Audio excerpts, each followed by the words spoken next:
It sometimes amazes me the amount of minimization and the degree of denial that takes place when someone reflects upon their childhood.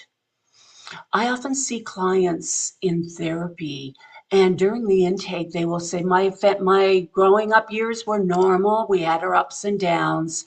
And then 3 sessions in, they'll start to talk about incidences that happened within the family.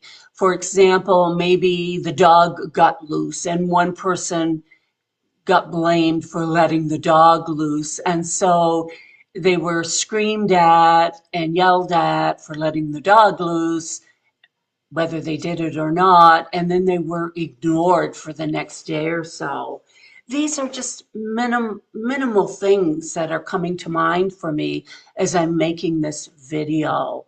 But from a child's perspective, these are detrimental, not only by ignoring the child for a day or so, it makes them grow, if you will, or develop an insecure parental attachment.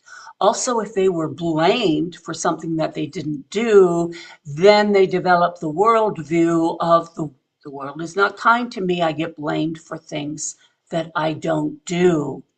The other aspect of this that comes to mind is that if all of your friends' parents treated their children the same way, or maybe even worse, then definitely you didn't have a neglectful childhood that led to complex PTSD. Keeping in mind that this is not a one-time incident, it's a way of relating, a way of being, a way of developing the neural pathways in the developing brain of the child. So it's very, very important. So the question then becomes, as a psychologist or as a mental health coach, the question that you need to ask is, how did you feel when that happened to you? And they may or may not be able to answer you.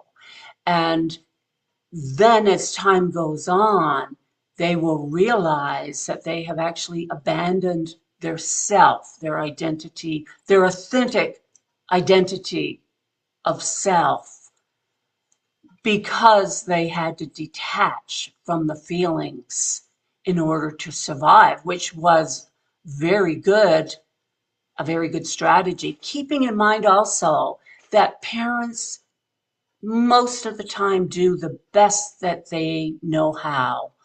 When we know better, we do better. So this is not to blame the parents. This is just to help to understand the dynamics that lead to ongoing complex PTSD, which affects the person's life for the rest of their life if they are not made aware and develop strategies to deal with these thoughts, feelings, behaviors, what have you.